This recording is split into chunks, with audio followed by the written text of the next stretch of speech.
Party బాగోట్లేదు. బాగుండదు ఇప్పుడు అదే కదా, ఇప్పుడు ఈ ఎక్స్ప్రెషన్ కూడా మీరు అంటే తను అంత ఇన్వాల్వ్ అయ్యి చేస్తాడు, ప్రతి సీన్ అంత ఇన్వాల్వ్ అయ్యి చేస్తాడు, కానీ చాలా కంఫర్ట్ ఇచ్చాడు. సరే ఓకే, ఇప్పుడు చెప్పండి మీ ఎక్స్పీరియన్స్ ఏంటి ఆ సీన్లో? ఎక్స్పీరియన్స్ కంటే ఒక చిన్న తిన్ లైన్ ఉందండి ఇక్కడ.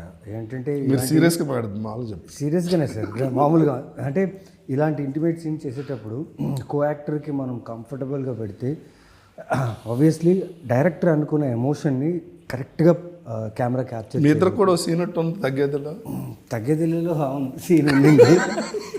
బట్ ఈ సీన్ వెనక చెప్పాల్సింది రవణ ప్లస్ ఆనంద్ క్యారెక్టర్ మధ్యలో జరిగిన ఒక జర్నీలో, అంటే సీన్ చూస్తే మీకు అర్థమవుతుంది ఆ సీన్ జరగడానికి కారణం ఏంటని.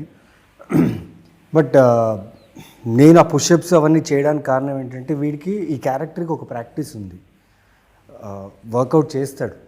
అది సినిమాలో పెట్టారో లేదో తెలీదు, కాకపోతే ఈ పూజ చేయడానికి బ్యాక్ స్ట్రైట్ ఉండాలి, ఫిజికలీ స్ట్రాంగ్ ఉండాలి. ప్లస్ ఇంకోటి అదంతా మేము చూపించాం కాబట్టి బాడీని, తన బాడీ ఎంతగా కోరుకుంటుంది ఈ ఒక ఎమోషన్ని, అంటే ఒట్టి బ్రెయిన్లోనే కాదు టోటల్ బాడీ ఆ విషయాన్ని కోరుకుంటుంది.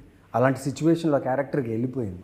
సో అలాంటప్పుడు నేను ఒక వైల్డ్ థాట్లో ఉన్నప్పుడు నేను తనతో మాట్లాడాను, నువ్వు ఎక్కడైనా డిస్కంఫర్ట్ ఉంటే ప్లీజ్ నాకు చెప్పు నాకు, ఎందుకంటే నేను లిమిట్ దాటను, I will be in the character zone only.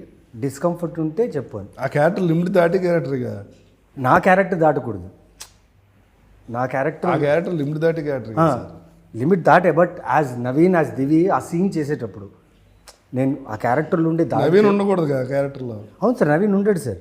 కాకపోతే తనకి చెప్పింది ఏంటంటే ఒకవేళ పూర్తిగా నవీన్ క్యారెక్టర్ ఆ క్యారెక్టర్లోకి వెళ్తే ఆనంద్ క్యారెక్టర్ వెళ్ళి లిమిట్ క్రాస్ అవుతే ప్లీజ్ నాకు చెప్పాను. బట్ లక్కీలీ మేమిద్దరు మాట్లాడుకున్నాం. ప్లస్ డైరెక్టర్ గారు దాన్ని చూపించిన విధానం కూడా చాలా బాగా అనిపించింది. అది ఎలాగైనా చూపించచ్చు. ఓకే, ఎక్స్పీరియన్స్ ఏంటి సార్ ఆ సీన్ అప్పుడు? అది నేను అసలు అంత టెన్షనే పడలేదు స్టార్టింగ్. అంటే రేపు తీస్తున్నాం అన్నప్పుడు ముందు రోజు అనుకుంటాం కదా, ఇలాంటి సీన్లు ఏమైనా తీసినప్పుడు కొంచెం ఇంపార్టెంట్ సీన్స్ లేకపోతే ఇలాంటి ఇంటిమేట్ సీన్స్ తీసినప్పుడు ఒక టెన్షన్ ఉంటుంది, రేపు ఆ సీన్ ఎలా వస్తుంది అన్నది. నేను ఎప్పుడు ఏ సినిమాలో కూడా స్కిన్ షోని ఎప్పుడు నమ్మలేదు. స్కిన్ షో అనేది నా సినిమాలో లేదు, ఇప్పటిదాకా నేను ఎప్పుడు చేయలేదు.